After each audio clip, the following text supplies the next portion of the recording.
Sahabat YKB GKI, jumpa kembali dengan saya Pendeta Mestika Hulu dalam acara Ngulik Alkitab.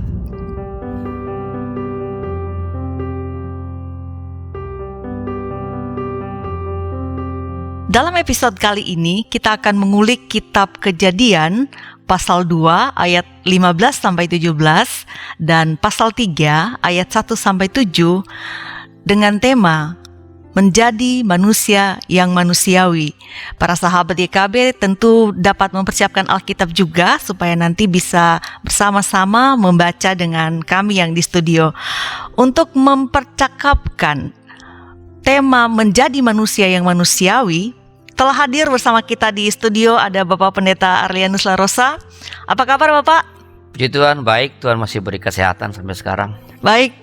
Terima kasih ya Pak sudah hadir dan tidak bosan-bosannya menjadi narasumber di Ngulik Alkitab di episode kali ini khususnya. Terima kasih sama-sama.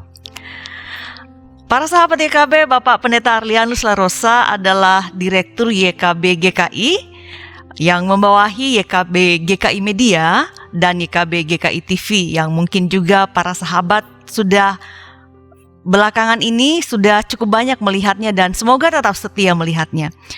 Sahabat YKB GKI, acara ini disiapkan untuk menolong kita bersama mendalami kitab suci dan melihat relevansinya dalam kehidupan kita sehari-hari. Tentu saja kami mengharapkan para sahabat sekalian dapat berinteraksi dengan kami dengan mengajukan pertanyaan atau komentar di chat room yang tersedia di bawah ini. Sebelum kita membaca, kita akan terlebih dahulu memulainya dengan doa yang akan dipimpin oleh Bapak Pendeta. Silakan Bapak. Ya, mari kita berdoa. Ya Tuhan, kami kembali memohon pimpinan Tuhan ketika sebentar kami hendak membaca Alkitab dan ingin menimba aspirasi dari dalamnya, supaya dengan demikian kami dapat menjalani kehidupan kami sebagai manusia yang Kau ciptakan segambaran Engkau dengan semakin bertanggung jawab di hadapan Tuhan. Maka tolonglah kami baik yang ada di studio maupun yang sedang melihat atau bersama dengan kami di rumah masing-masing saat ini, supaya dengan demikian dalam pertolongan Tuhan kami dapat belajar kembali pada acara ini. Dalam nama Tuhan kami, Yesus Kristus. Amin. Para sahabat YKB, saya akan membacakan kitab Kejadian pasal 2 ayat 15 dan 17 sampai 17 dan pasal 3 ayat 1 sampai 7. Para sahabat sekalian juga bisa mengikutinya atau membacanya melalui Alkitab yang sudah dipersiapkan. Kejadian pasal 2 ayat 15 sampai 17 berbunyi demikian. Tuhan Allah mengambil manusia itu dan menempatkannya dalam Taman Eden untuk mengusahakan dan memelihara taman itu. Lalu Tuhan Allah memberi perintah ini kepada manusia, semua pohon dalam taman ini boleh kau makan buahnya dengan bebas, tetapi pohon pengetahuan tentang yang baik dan yang jahat itu, janganlah kau makan buahnya, sebab pada hari engkau memakannya, pastilah engkau mati. Pasal 3 ayat 1-7. Adapun ular ialah yang paling cerdik dari segala binatang di darat yang dijadikan oleh Tuhan Allah. Ular itu berkata kepada perempuan itu, tentulah Allah berfirman, semua pohon dalam taman ini jangan kamu makan buahnya, bukan? Lalu sahut perempuan itu kepada ular itu, buah pohon-pohonan dalam taman ini boleh kami makan, tetapi tentang buah pohon yang ada di tengah-tengah taman, Allah berfirman, jangan kamu makan ataupun raba buah itu, nanti kamu mati. Tetapi ular itu berkata kepada perempuan itu, sekali-kali kamu tidak akan mati. Tetapi Allah mengetahui bahwa pada waktu kamu memakannya, matamu akan terbuka dan kamu akan menjadi seperti Allah, tahu tentang yang baik dan yang jahat. Perempuan itu melihat bahwa buah pohon itu baik untuk dimakan dan sedap kelihatannya. Lagi pula pohon itu menarik hati karena memberi pengertian. Lalu ia mengambil dari buahnya dan dimakannya, dan diberikannya juga kepada suaminya yang bersama-sama dengan dia, dan suaminya pun memakannya. Maka terbukalah mata mereka berdua dan mereka tahu bahwa mereka telanjang. Lalu mereka menyemat daun pohon ara dan membuat cawat. Pak, Tema kita dalam ngulik Alkitab kali ini adalah menjadi manusia yang manusiawi. Ini seolah-olah mengandaikan ada manusia yang tidak manusiawi ya Pak. Iya, ini menimbulkan pertanyaan, apa benar seperti itu? Kalau tidak benar demikian, apa sih Pak maksudnya menjadi manusia yang manusiawi Pak? Ya, secara sederhana memang kita harus mengatakan bahwa memang ada manusia yang tidak manusiawi. Ya. Ya, ada manusia yang tidak manusiawi. Ia atau orang semacam ini disebut manusia karena memang jenisnya manusia. Namun ia tak berlaku, tak memperlihatkan gaya cara hidup kehadirannya layaknya seorang manusia. Ya. Dan inilah yang akan coba nanti saya jelaskan melalui ngulik Alkitab pada episode kali ini. Dan saya memulai dengan hal yang sederhana yang untuk menunjukkannya dengan membicarakan hal yang kita kerjakan sehari-hari, yaitu memilih. Nah, saya kira kita semua tahu bahwa memilih itu adalah sesuatu yang kita kerjakan dari waktu ke waktu setiap hari. Betul. Ya, ketika terjaga di pagi hari tadi, kan Pendeta Tika punya pilihan tuh. Betul Pak. Ya, mau bangun atau enggak, atau narik selimut, iya, tidur melanjutkan lagi. tidur. Ya, betul Pak. Ya, setelah bangun masih ada pilihan mau mengerjakan apa. Ya, mau langsung mau cuci muka baca Alkitab atau cuci muka lalu ambil gadget. Betul Itu bisa. pilihan-pilihan. Itu pilihan-pilihan. Atau ketika kita pergi ke sebuah acara, ya kalau ke pesta atau ke gereja misalnya, ada acara tertentu, kita memilih pakaian apa yang kita pakai, aksesoris apa yang kita pakai, terutama untuk ibu-ibu nih. Pakai tas tangan apa yang matching gitu dengan baju dan sebagainya. Ya. Bahkan sebenarnya sekarang ini, sekarang ini teman-teman yang ada di rumah yang bersama-sama dengan kita, para sahabat YKB, juga harus melakukan pilihan. Apakah terus bersama-sama dengan kita? Harapannya begitu ya Pak? Harapan saya begitu. Atau mereka berhenti melihat percakapan ini, yang ngulik Alkitab ini. Jadi sekali lagi, memilih adalah sesuatu yang kita kerjakan dari waktu ke waktu tiap hari. Nah, kalau jenis pilihan-pilihan yang kita kerjakan atau lakukan itu adalah pilihan-pilihan yang semacam ini, maka sebenarnya hampir tidak ada masalah. Tak terlalu merepotkan, tak memerlukan pikiran-pikiran yang besar atau energi dan waktu yang banyak untuk memikirkannya secara mendalam. Tidak diperlukan karena sekali lagi ini sederhana. Sebab andaikan kita salah memilih pun, ya resikonya nggak mematikan lah. Kalau misalnya tetap punya resiko tapi ya Pak ya. Tetap punya resiko. Kalau saya atau Pendeta Tika salah memilih baju misalnya nggak match, paling orang bilang saltum. Saltum orang bilang ini orang buta warna kali ya, nggak memahami occasionnya begitu ya. Betul, Pak. Paling mungkin diomongin 1, 2, 3 hari, nggak mungkin bertahun-tahun. Ya, jadi ada itu no problem. Tetapi sayangnya dalam hidup ini terkadang kita harus melakukan pilihan-pilihan yang fundamental, pilihan-pilihan yang lebih berat dari itu karena menyangkut hal-hal yang prinsipil, hal-hal yang penting dan bisa berdampak panjang kalau kita keliru memilihnya. Misalnya dalam memilih pasangan hidup. Jodoh nih. Jodoh nih. Untuk memutuskan mesti menikah dengan siapa kan nggak boleh pakai hitung kancing baju kan? Ya. Ini bener, atau salah. Itu nggak bisa, atau dengerin tokek begitu, nggak bisa. Untuk memilih kepada siapa kita hendak menikah, kita perlu pertimbangan-pertimbangan yang matang, pertimbangan-pertimbangan yang dalam. Sebab salah memilih akan berakibat seumur hidup, apalagi dalam pernikahan Kristiani. Nggak ada U-turn, nggak ada jalan balik di situ. Begitu engkau jalan terus jalan terus, jalan terus karena sekali lagi itu konsekuensi. Repotnya dan mungkin bisa dikatakan puji Tuhannya bahwa untuk melakukan pilihan itu, entah tadi yang ringan, entah yang fundamental itu, Tuhan memberikan kita kebebasan. Kita boleh memilih apa saja, kita boleh memilih yang mana saja, termasuk tadi juga memilih untuk tidak berpikir panjang kalau soal hal yang fundamental. Kita bebas atau merdeka memilih. Nah, karena itu kita harus betul-betul berhati-hati. Mengapa?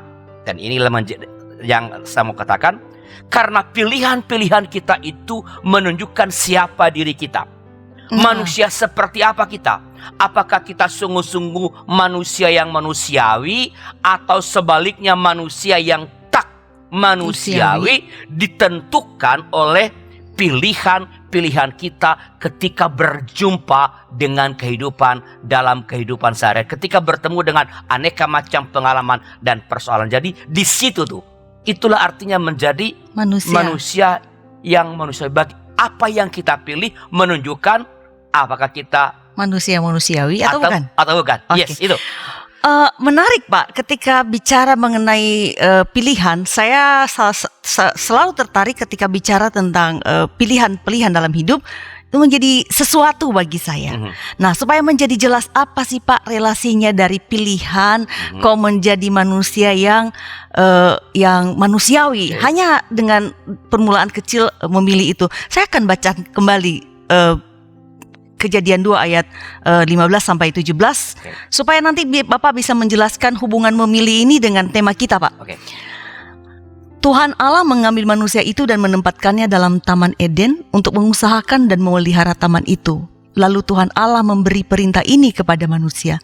Semua pohon dalam taman ini boleh kau makan buahnya dengan bebas. Tetapi pohon pengetahuan tentang yang baik dan yang jahat itu, janganlah kau makan buahnya. Sebab pada hari engkau memakannya, pastilah engkau mati. Pilihan, tapi kemudian tema kita adalah manusia yang manusiawi. Di mana ini Pak? Supaya kalau enggak nanti saya bisa baper Pak memikirkan ini. Gimana nih Pak? Oke. Jadi kesadaran atas konsekuensi memilih yang saya katakan tadi, ada konsekuensinya. Ini yang menjadi salah satu gagasan utama di dalam teks yang tadi Pendeta Tika bacakan tadi itu. Itu gagasan utamanya. Jadi gini, sesudah Allah menciptakan manusia, Ia menaruh mereka ke dalam sebuah taman. Lalu mengatakan kepada mereka, ini boleh kamu makan seluruh pohon yang ada dalam taman ini, termasuk buah. Sebenarnya kalau kita baca, termasuk buah dari pohon kehidupan. Dari pohon kehidupan. Jadi semua itu dapat mereka makan. Hanya pohon pengetahuan tentang yang baik dan yang jahat sajalah yang dilarang oleh Tuhan untuk dimakan. Allah juga memperingatkan mereka bahwa pada hari mereka memakan buah pohon pengetahuan itu, mereka akan mati. Tapi antara lain karena bujukan seekor ular, manusia melanggar perintah Allah itu. Sebagai konsekuensinya memilih tadi kan, melanggar. Konsekuensinya Allah ialah mereka diusir keluar dari Taman Eden. Tidak boleh lagi makan buah dari pohon kehidupan sebagai konsekuensi dari pelanggaran yang telah mereka lakukan. Nah, kalau anak sekolah minggu membaca atau mendengarkan cerita ini, maka saya menduga kemungkinan besar mereka akan memahaminya sebagai kisah yang bertutur tentang hukuman yang diterima oleh orang yang melanggar. Jadi kalau kamu melanggar perintah Tuhan, ada hukumannya. Sederhana sekali. Adam dan Hawa melanggar perintah Tuhan, maka diusir keluar. Itu pandangan seorang anak sekolah minggu. Tetapi kalau kita mencoba menyimak dengan lebih seksama, merenungkan dengan lebih dalam, maka kita akan menemukan dalam teks ini bahwa dalam kisah ini terkandung hal yang penting dalam proses menjadi manusia yang manusiawi itu. Dalam bagian inilah terungkap proses pembedaan manusia dengan binatang. Dalam teks yang tadi barusan Pendeta Tika bacakan, isitulah terperlihatkan kepada kita bagaimana pada akhirnya manusia itu berbeda dengan binatang. Saya kira ini poin penting dan ini menarik untuk dijelaskan ya Pak. Tapi di mana letak perbedaan antara manusia dengan binatang? Prosesnya menjadi manusia yang menjadi manusia, tentu ini manusia yang seutuhnya. Tapi penjelasan menarik ini harus ditahan dulu sebentar. Kita akan lanjutkan setelah pesan-pesan berikut ini.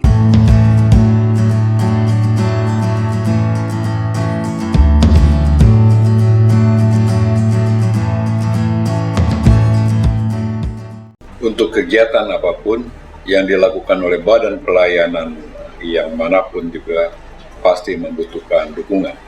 salah satunya adalah dukungan dana. Oleh karena itu, YKB GKI Media juga membutuhkan dukungan dana dari kita semua.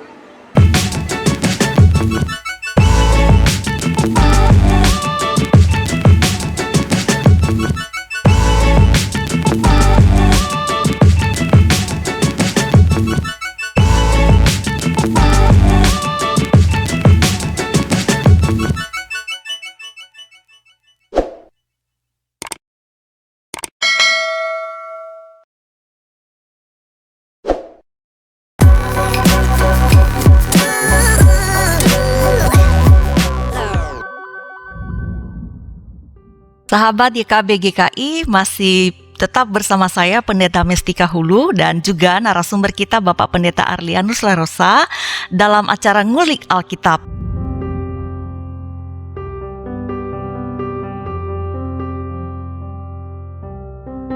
Bagi para sahabat yang baru bergabung bersama kami informasikan bahwa bahan ngulik Alkitab kita saat ini dari Kejadian pasal 2 ayat 15 sampai 17 dan pasal 3 ayat 1 sampai 7 dengan tema menjadi manusia yang manusiawi. Kita lanjutkan ya Pak. Tadi sebelum kita menyimak pesan-pesan, saya mengajukan pertanyaan dan saya ulangi kembali. Di manakah letak perbedaan antara manusia dengan binatang? Proses mana yang memperlihatkan pada kita bahwa manusia ini menjadi manusia yang manusiawi, Pak? Nama pohon yang dilarang untuk dimakan itu adalah kunci. Ya, pohon pengetahuan tentang yang baik dan yang jahat itu menjadi kunci di dalam memahami rahasia proses menjadi manusia yang manusiawi itu. Dengan memakan buah pohon dari pengetahuan tentang yang baik dan yang jahat itu, manusia diperhadapkan pada kenyataan baik dan jahat. Tidak lagi flat, tidak lagi berjalan secara mengalir saja. Manusia kini hidup dalam dunia baik atau jahat. Dia mesti memilih. Kenyataan ini telah membuat atau menjadikan hidup manusia itu menjadi amat sangat sulit, bahkan penuh penderitaan dan sebenarnya serba kompleks. Ya, sejak memakan buah pohon pengetahuan tentang yang baik dan yang jahat itu, manusia menjadi berbeda dari binatang. Ya, manusia kini melakukan segala sesuatu, bahkan mengerjakan apapun tidak lagi hanya mengikuti nalurinya semata seperti binatang. Tidak lagi hanya, saya ulangi, sejak memakan buah pengetahuan itu, manusia tidak lagi melakukan segala sesuatu hanya mengikuti desakan-desakan nalurinya saja seperti binatang. Tentu naluri tetap ada, dipakai, tapi tidak semata-mata itu. Manusia kini harus memilih dan kemudian melakukan segala sesuatu dengan pertimbangan-pertimbangan baik dan jahat, benar dan salah. Binatang yang bagaimanapun hebatnya atau dianggap punya kecerdasan, ya, tidak memiliki itu. Binatang melakukan segala sesuatu berdasarkan nalurinya. Kalau ia lapar, binatang lapar, ia akan mencari makan sampai ia menemukan makanan itu.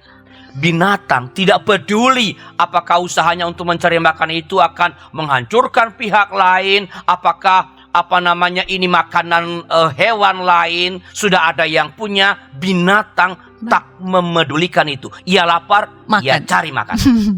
Hewan jantan akan segera mencari betina bila ia birahi. Nggak peduli apakah si betina itu suka atau tidak suka. Ayam jantan kalau kepengen, ia kejar betinanya. Meskipun berteriak-teriak, ia kejar terus sampai ia dapat. Itu binatang. Dan itu membedakan kita, manusia dengan manusia binatang. Sebaliknya unik. Manusia bisa mengatakan no pada nalurinya, pada desakan yang ada dalam dirinya. Ia bisa menolak untuk makan meskipun ia lapar. Manusia bisa menolak mengambil sesuatu yang bukan miliknya, makanan yang bukan miliknya, walaupun ia lapar. Kita lapar banget, ada makanan, tapi kalau itu bukan milik kita, manusia tidak akan mengambilnya. Kalau binatang, kucing, anjing, Nggak peduli, Pak. Yang penting makan, lapar. Lapar makan. ya, manusia bisa menahan birahinya meskipun ia terangsang. Ya, kalau seseorang misalnya seorang laki-laki senang pada ia melihat perempuan, ia senang, dia tidak akan kejar tanpa peduli apakah udah beristri atau tidak, bersuami atau tidak. Jangankan bersuami, apakah sudah punya pacar atau belum, ya. Suka atau tidak. Sudah atau tidak. Ini masih berumur berapa ini? Ya. Ya, lihat umurnya masih anak-anak. Itu manusia. Yang binatang sama sekali tidak melakukannya. Nah, semua ini manusia lakukan bukan hanya karena takut dihukum, bukan. Binatang ada juga yang bisa diajar dengan dihukum, ya, ada. Tapi manusia melakukan semua tadi bukan karena ia takut dihukum, melainkan karena manusia memahami arti baik dan jahat dengan cara yang tak dapat dipahami oleh makhluk yang lain. Ya, binatang kan mendapatkan makanannya dengan gampang karena segala sesuatu telah tersedia dalam taman. Kalau tadi kembali ke Alkitab. Sementara manusia harus bersusah payah mencari makanannya karena ia telah diusir. Harus berpeluh. Kata firman Tuhan. Ya. Boleh jadi Pendeta Tika, seekor singa akan memeras tenaganya untuk mengejar dan menerkam mangsanya. Dan itu tentu melelahkan dan tentu kecewa ketika gagal menerkam mangsanya itu. Namun ini tetap tidak sebanding dengan kepedihan seorang manusia yang misalnya mengalami PHK. Ya, mungkin di saat seperti sekarang ini juga ya Pak ya. Sama-sama kehilangan, sama-sama gagal mendapatkan sesuatu untuk dimakan, sesuatu untuk bertahan hidup. Tetapi kepedihan hati seekor singa tadi tak sepedih hati manusia yang kehilangan pekerjaannya. Tidak sebanding dengan kepedihan seorang yang mengalami kebangkrutan usahanya. Ada kepedihan yang tak terdeskripsikan, yang tak bisa diceritakan secara tuntas kepada yang lain. Betapa pedih ketika usaha yang telah dibangun bertahun-tahun bangkrut. Kelelahan dan kepedihan seekor binatang ketika gagal mendapatkan makanan tadi tak sebanding dengan kepedihan manusia yang gagal memenuhi kebutuhan diri atau memenuhi kebutuhan orang-orang yang ia cintai. Itulah itu pembedanya. Binatang menggantungkan upaya mencari nafkah dan mempertahankan hidup pada nalurinya. Binatang melakukan segala sesuatu berdasarkan desakan naluri, sementara manusia melakukan segala sesuatu pada pertimbangan baik dan jahat. Kalau mau ditambahkan benar dan salah. Inilah yang saya sebut sebagai proses menjadi manusia yang manusiawi itu, yaitu bertindak berdasarkan pertimbangan-pertimbangan baik dan jahat, benar dan salah. Dan ini sesuatu, sekali lagi, yang mesti disyukuri. Inilah yang bisa kita ulik dari teks yang tadi barusan Pendeta Tika bacakan. Baik, tadi Bapak mengatakan ada pilihan, lalu ada pertimbangan. Pak, saya kira ini masih akan terus menarik dan saya tidak sabar untuk mendengarkan Bapak melanjutkan apa yang kedua setelah tadi pemaparan yang pertama tentang pilihan dan pertimbangan, Pak. Oke. Dalam teks kita diungkapkan juga bahwa semua makhluk hidup itu ditakdirkan untuk mati. Segala sesuatu ini akan mati. Jadi mati adalah sesuatu yang pasti akan terjadi. Pasti, ya. Nggak usah bertanya, mungkinkah mati? Enggak. Sesuatu yang pasti terjadi. Ya, sepasti datangnya mentari esok pagi. Ya, hidup ditakdirkan untuk mati. Namun di antara semua makhluk yang ditakdirkan untuk mati itu hanya manusialah, hanya kita inilah yang mengetahui bahwa ia akan mati, kita akan mati. Sebab Bapa Allah telah memberitahukan kepada manusia bahwa mereka akan mati. Coba Pendeta Tika baca Kejadian 2 ayat 17. Baik, saya baca kembali Kejadian 2 ayat 17. Tetapi pohon pengetahuan tentang yang baik dan yang jahat itu janganlah kau makan buahnya, sebab pada hari engkau memakannya pastilah engkau mati. Pasti engkau mati. Pasti engkau mati. Binatang secara naluriah akan mempertahankan hidupnya dari hal-hal yang mencelakakannya, ya, dari hal-hal yang menyerangnya. Namun hanya manusia yang menyadari bahwa ia akan Mati. Sadar akan mati. Pengetahuan akan kematian ini merupakan anugerah yang luar biasa bagi manusia yang sekali lagi tidak dimiliki oleh binatang. Baik. Ya, dengan pengetahuan tentang kematian ini, manusia menyadari bahwa hidupnya terbatas. Kita tidak hidup untuk selama-lamanya. Ada batas, ada keterbatasan tertentu. Manusia sadar ia tidak memiliki waktu untuk dapat melakukan segala sesuatu. Manusia menyadari bahwa ia tidak dapat mengunjungi semua tempat. Manusia sadar bahwa ia tak mungkin bersahabat dengan semua orang. Ya. Tapi kita pengen, Pak. Ya, nggak mungkin bisa bersahabat dengan semua orang. Itulah kesadaran yang karena mengapa waktu kita terbatas. Kita menjadi sadar bahwa kita tidak mungkin memiliki segala sesuatu, memiliki semua hal. Karena itu, karena kesadaran bahwa ia akan mati, manusia itu lalu menentukan prioritas di dalam hidupnya. Manusia harus memilih mana yang harus ia lakukan dalam hidup ini dan mana yang harus dia biarkan berlalu. Tentu saja sekali lagi kita dengan pertimbangan baik dan jahat, benar atau salah. Ya, ini pembelajaran kedua yang kita dapat dari ngulik Alkitab ini, itu bahwa manusia berbeda dengan binatang, menyadari bahwa hidupnya terbatas, tak bisa melakukan semua hal yang ia inginkan. Karena itu manusia membuat prioritas di dalam hidupnya. Manusia membuat perencanaan dalam hidupnya sehingga ia tidak menghabiskan hidupnya itu pada hal-hal yang tidak mendatangkan kehidupan, pada hal-hal yang tidak mendatangkan sesuatu yang bermakna dalam hidupnya. Mengapa? Sekali lagi, ia sadar ia akan mati. Jadi kita nggak bisa bilang saya mau berjalan-jalan ke seluruh pelosok dunia. Nggak bisa ya, nggak Pak? bisa. Sekarang aja nggak bisa, Pak. Jadi harus buat pilihan. Kemana saja engkau akan pergi. Karena dunia ini begitu luas. Nggak bisa mengatakan saya ingin mengerjakan segala pekerjaan. Nggak bisa. Engkau nggak sanggup. Harus pilih. Mau kayak saya nih. Ya, ada atau pendeta Tika. Mau jadi pendeta atau menjadi pedagang. Iya. Nggak bisa dua-duanya dijalankan. Salah satu ya, Pak. Kita mesti punya, kalaupun dua-dua dijalankan, mesti ada yang merupakan prioritas. Betul. Ya, sama dengan bergaul tadi.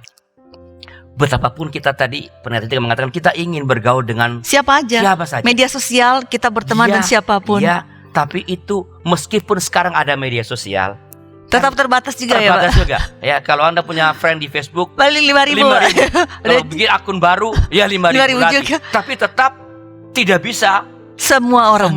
Bahkan kalau engkau bisa membuat sebanyak-banyaknya akun pun, tetapi tidak semua orang akan jadi temanmu. Betul. Atau kalau semua orang jadi teman, meng-add menjadi teman pun, nggak mungkin semua orang akan kita kenal dengan baik. Tidak bisa berinteraksi semua juga, Pak. Betul, kita ini terbatas. Dan itulah sekali lagi menurut saya pembeda antara binatang dengan manusia. Menjadi manusia berarti apa? Kita punya prioritas dalam hidup ini. Karena kita tahu hidup ini terbatas, mati sudah menunggu. Ya, Caranya berapa lama? Ya, Pak, saya melihat ada sebuah gerakan yang sangat menarik bahwa di segmen pertama Bapak mengatakan kita harus memilih.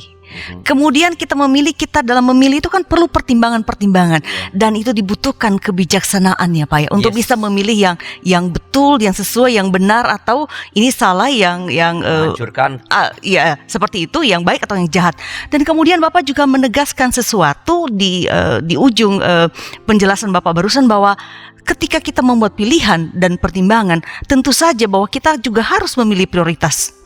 Nah, barangkali ini menjadi tantangan kita juga nanti yang akan Bapak jelaskan berikutnya, saya pikir. Bahwa prioritas ini penting di dalam proses. Bapak tadi beberapa kali menyebut proses menjadi manusia yang manusiawi. Oke. Karena kita semua tentu tidak ingin hanya separuh manusia, Pak. Apalagi kalau bukan manusia-manusiawi.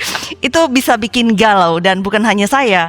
Moga-moga juga para sahabat YKB GKI yang menyaksikan kulikan kita akan semakin jelas bahwa dari pilihan pertimbangan menentukan prioritas akan membantu kita untuk sungguh-sungguh menjadi manusia yang manusiawi, manusia yang utuh. Penjelasan Bapak akan saya nantikan, tentu saja para sahabat YKB juga nantikan, tapi sebentar Pak. Kita akan melihat pesan-pesan berikut.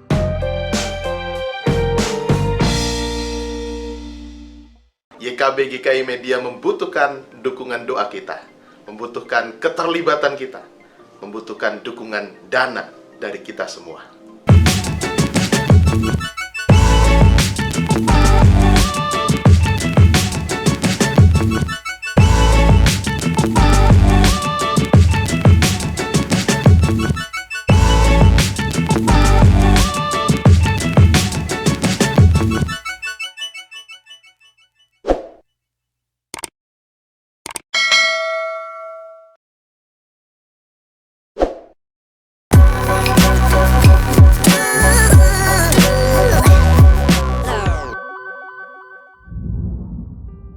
Sahabat YKB GKI, masih tetap bersama saya Pendeta Mestika Hulu dan juga Bapak Pendeta Arlianus Larosa sebagai narasumber kita dalam acara Ngulik Alkitab kali ini.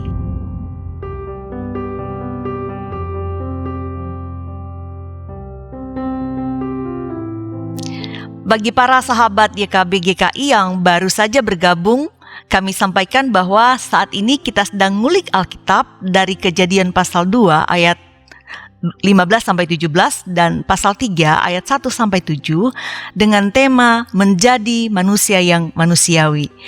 Ini merupakan segmen terakhir kita dan para sahabat sekalian masih memiliki kesempatan untuk berinteraksi melalui chatroom yang tersedia dengan mengajukan pertanyaan atau hal-hal lainnya. Bapak, saya kembali ke pertanyaan yang saya ajukan tadi sebelum kita menutup segmen yang kedua. Bapak sudah menjelaskan bahwa manusia yang manusiawi itu adalah manusia yang bertindak berdasarkan pertimbangan-pertimbangan baik atau jahat, benar dan salah. Pertanyaan saya adalah, apakah ini memang sudah ada pada manusia sejak ia diciptakan atau bagaimana, Pak? Menurut saya tidak. Tidak. Ya. Ini muncul sebagai konsekuensi dari pelanggaran. Makan buah itu ya, Pak? Ya, pelanggaran atas perintah Tuhan.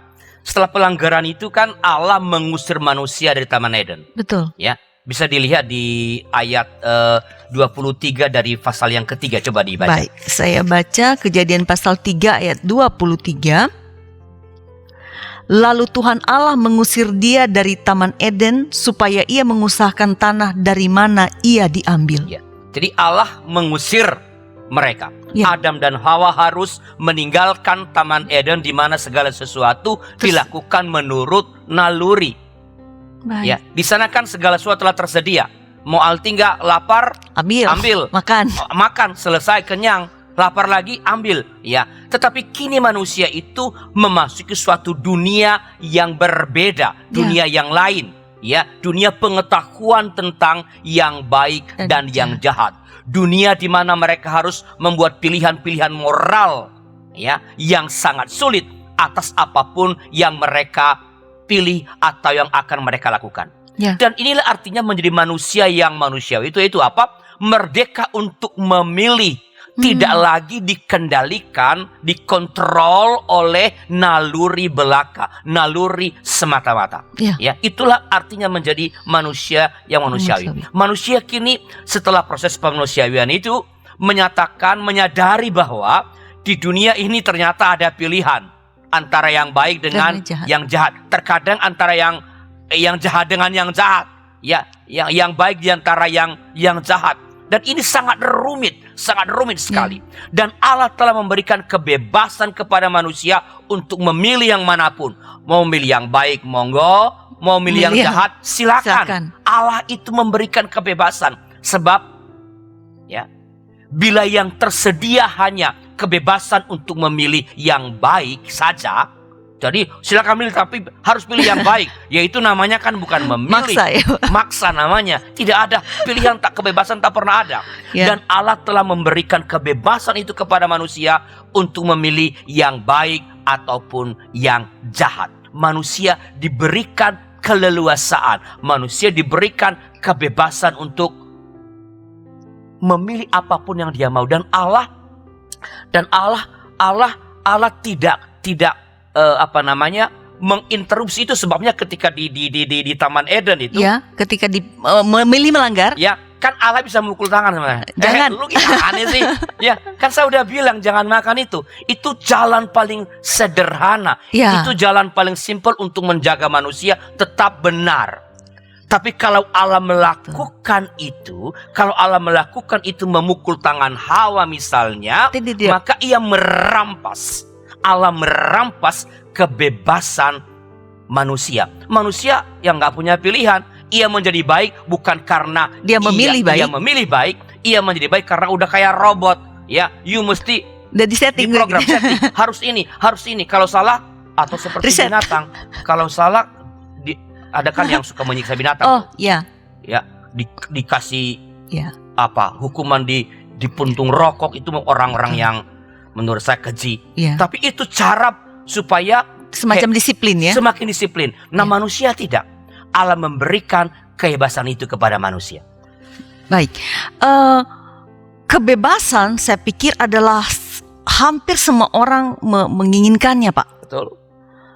Tapi dari penjelasan Bapak juga menjadi jelas bahwa kebebasan itu bukan sesuatu yang bisa terjadi begitu aja, ada konsekuensi. Nah, dalam rangka menggumuli tema menjadi manusia yang manusiawi dan merdeka untuk memilih, tidak lagi dikendalikan oleh naluri belaka. Bagaimana supaya kita para sahabat YKB bisa memahami dengan jelas tentang perbedaan dan hal-hal terkait ini? Bisa Bapak jelaskan begitu? Begini Pendeta Tika, ketika jalan untuk memilih yang baik dan yang jahat itu terbuka sama lebarnya, ya, maka manusia sesungguhnya diperhadapkan pada dilema-dilema moral, Ya. pada dilema etik. Sekali lagi, ini tidak dimiliki oleh binatang. Ya. Dan apapun keputusan manusia, memilih yang baik ataupun memilih yang jahat, itu adalah konsekuensi logis dari proses menjadi manusia yang manusiawi. Itu ya konsekuensi yang Allah telah berikan atau yang mereka mesti pikul setelah mereka manusia itu melanggar perintah Allah. Iya. Ya, berani memilih. Dan Untuk saya melanggar. kira kalau saya memahami ini sebenarnya bukan hanya ketika mereka berani memilih meskipun keliru, tapi itu berkat bagi kita. Bagaimana itu bisa dilihat sebagai berkat, Pak? Kalau tidak, berarti manusia itu kalau dia tidak memilih, Iya. kebetulan yang dikatakan kacau karena mereka memilih yang melawan perintah Allah. Baik. Ya, mestikan mereka memilih yang Mengikuti. ya. Tapi ketika mereka berani memilih walaupun akhirnya pilihannya itu salah, itu artinya mereka mau menggunakan kebebasan yang Allah ada pada berikan. mereka. Baik. Allah memberikan rambu-rambu, oke, ya, dan manusia dipersilakan untuk memilih apa yang menurutnya Ya. benar atau salah, apa yang menurutnya baik atau jahat. Dan Allah tak pernah merampas kebebasan itu. Allah memberikan kebebasan itu kepada manusia dengan ikhlas. Kita nih kalau kasih kebebasan kepada sesama, kepada anak, kepada murid, kepada karyawan, kita berikan kebebasan, terkadang tidak ikhlas. Ada sesuatu yang masih kita pegang dan harus begitu dalam proses tertentu. Tetapi Allah memberikan kepada manusia kebebasan yang sebebas-bebasnya. Ya, manusia harus betul-betul, dan ini di samping berkat itu juga menurut saya boleh seperti kutuk. Jadi artinya kan kita mesti memeras seluruh kemampuan kita. Tantangan ya Pak ini ya. tantangan yang hebat, memeras seluruh kemampuan kita, seluruh kemampuan kita berpikir agar kita bisa memilih yang benar, memilih yang baik. Dan untuk memilih itu kan tidak mudah. Tidak mudah, betul Pak. Dan Allah tidak pernah menyesal telah memberikan kebebasan itu meskipun pada akhirnya manusia melanggar perintahnya. Mengapa? Karena kebebasan adalah identitas kemanusiaan kita. Kita manusia bebas untuk melakukan apa saja. Dan sekali lagi, Allah tak pernah merampas kebebasan itu dari kita. Itulah sebabnya pada kurun waktu tertentu dalam sejarah dunia ini muncul orang-orang keji seperti Hitler. Ya, itu karena kebebasan. Atau beberapa politisi atau pejabat jahat, pejabat politisi hitam yang mencari keuntungan di tengah-tengah penderitaan masyarakat mengenai karena COVID-19 saat ini. Dan pada kurun waktu yang lain dalam sejarah ini muncul orang-orang seperti Bunda Teresa yang penuh welas asih, yang perlu perhatian, yang membagi hidupnya bagi sesama. Atau sekarang ini kita bisa lihat, di samping saya bilang tadi sebagian, gak semua, banyak politisi yang baik, banyak pejabat yang baik. Tapi ada politisi-politisi atau pejabat-pejabat yang korup, yang mengambil keuntungan jahat benar. Kita udah susah, masyarakat susah, masih ditambah kesusahan dengan mengambil dari situ. Untuk kepentingannya ya Pak. Tapi kita juga lihat sekarang ada orang-orang seperti Bunda Teresa. Tidak sehebat Bunda Teresa, tapi cipratan-cipratan kebajikan itu ada. Anggota masyarakat yang saling berbagi saat ini. Saling berbagi seorang dengan yang lain. Yang tidak melihat ini kamu dari suku mana, kamu dari agama apa. Saling berbagi dalam semangat kemanusiaan. Kebebasan inilah yang membuat orang bebas untuk memilih tindakan yang membangun atau sebaliknya yang merusak. Kebebasanlah yang membuat orang memilih untuk menjadi manajer yang adil atau manajer yang serakah, yang berusaha untuk melakukan kebaikan bersama dengan orang-orang yang ia pimpin, atau menekan orang-orang yang pimpin untuk mendatangkan keuntungan-keuntungan pribadi. Kebebasanlah yang membuat orang menghargai orang lain atau sebaliknya meremehkannya. Kebebasan orang yang membuat kita bisa bebas memilih. Mau jadi orang, kalau ini COVID udah selesai ini, apakah akan tetap mau ke gereja karena itu sebuah persekutuan, atau sekarang mengatakan stay at home aja online bisa lah, ngapain ke gereja. Kebebasan kita bebas melakukan itu. Pilihan. Kita bebas. Kebebasanlah yang membuat orang memilih untuk menjadi aktivis gereja atau sebaliknya menjadi jemaat biasa-biasa saja, jadi penonton yang hanya bisa memberikan kritik-kritik dan tidak mengerjakan hal-hal yang dapat membangun komunitas. Kebebasanlah yang membuat orang memilih menjadi pejabat atau politisi yang memperjuangkan dan berusaha memenuhi kebutuhan rakyat, menjadi gubernur, bupati, wali kota yang memenuhi kebutuhan warganya, atau sebaliknya menjadi politisi atau pejabat jahat yang memakan uang negara, yang memakan uang rakyat dan menipu serta memanipulasi rakyat. Kebebasan adalah sarana yang sangat ampuh untuk mendatangkan kemakmuran bagi manusia, dan pada saat yang sama adalah sarana yang luar biasa untuk mendatangkan malapetaka bagi dunia. Kita bebas memilih, sebab itu adalah identitas kemanusiaan kita. Apapun yang kita pilih, yang baik atau yang jahat, yang benar atau yang salah, yang membangun atau yang menghancurkan, itu semua adalah konsekuensi dari menjadi manusia dan bukan binatang. Tetapi justru karena kita diberikan kebebasan untuk memilih, maka sesungguhnya kita ditantang untuk menunjukkan siapa diri kita sesungguhnya. Setiap keputusan yang kita ambil adalah keputusan yang mencerminkan siapa kita sesungguhnya. Siapa kita ditentukan oleh apa yang kita lakukan. Ini pembelajaran ketiganya. Sekali dua kali kita memilih yang jahat, belum tentu kita orang jahat. Sekali dua kali berbohong, belum tentu kita pembohong. Tetapi kalau itu berulang-ulang kita lakukan, itu artinya melekat, kita Pak? adalah penjahat. Persoalan menjadi lain. Setiap keputusan, sekali lagi, siapa kita ditentukan oleh apa yang kita kerjakan. Sekali dua kali mangkir ke gereja bukan berarti kita bukan orang Kristen. Tapi kalau terus-menerus terjadi, itu menunjukkan siapa kita. Siapa kita ditentukan oleh apa yang kita lakukan. Kepada kita telah diberikan kebebasan. Kebebasan untuk boleh memilih apa saja. Dan karena itu, kita senantiasa patut mengingat, harus mengingat bahwa pilihan kita menunjukkan siapa kita. Siapa kita ditentukan oleh apa pilihan-pilihan kita. Apakah kita itu manusiawi atau bukan? Kita tetap manusia atau manusia yang sebenarnya tidak punya jiwa kemanusiaan. Itu ditentukan oleh apa yang kita lakukan atau yang tidak kita lakukan di dalam hidup ini. Jadi saya kira itu beberapa penjelasan yang bisa kita ulik dari bahan-bahan ini. Baik, Bapak, penjelasan yang sangat menarik mengenai bagaimana menjadi manusia yang sungguh-sungguh manusiawi, dan kita berharap semua orang belajar dan bersedia menempuh proses untuk sungguh-sungguh menjadi manusia yang manusiawi ini. Pak, terima kasih banyak atas penjelasan yang diberikan dan kehadiran di studio. Kepada para sahabat YKB GKI juga, terima kasih. Ada 3 pembelajaran penting yang bisa kita ambil dari ngulik Alkitab kali ini. Yang pertama, tadi barangkali juga sudah didengarkan dan saya sarikan kembali, bahwa manusia yang manusiawi adalah manusia yang bertindak berdasarkan pertimbangan baik atau jahat, benar atau salah. Kemudian yang kedua, hanya manusia yang menyadari bahwa hidupnya terbatas dan karena itu ia membuat prioritas dalam hidupnya. Jadi keterbatasan itu seharusnya menuntun kita untuk membuat prioritas, bukan justru menyesalinya. Yang ketiga, siapa kita?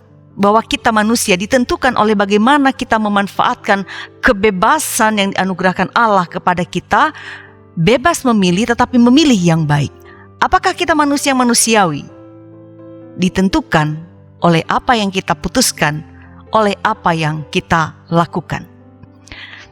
Sahabat YKB GKI, saya percaya Anda sekalian diberkati dengan program ini. Maka kami berterima kasih telah setia bersama kami hingga penghujung ngulik Alkitab kali ini. Sampai bertemu pada episode yang akan datang.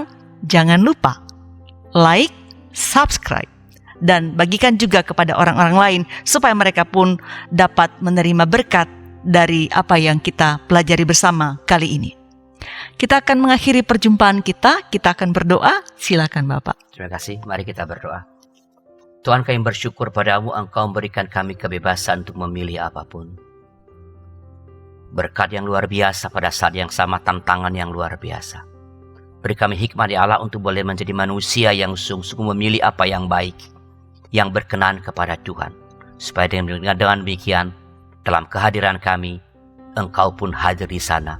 Supaya kehadiran kami mencerminkan kehadiran Tuhan dimanapun kami berada. Demi Kristus Yesus Tuhan kami. Amin. Untuk kegiatan apapun yang dilakukan oleh badan pelayanan yang manapun juga pasti membutuhkan dukungan. Salah satunya adalah dukungan dana. Oleh karena itu, YKB GKI Media juga membutuhkan dukungan dana dari kita semua.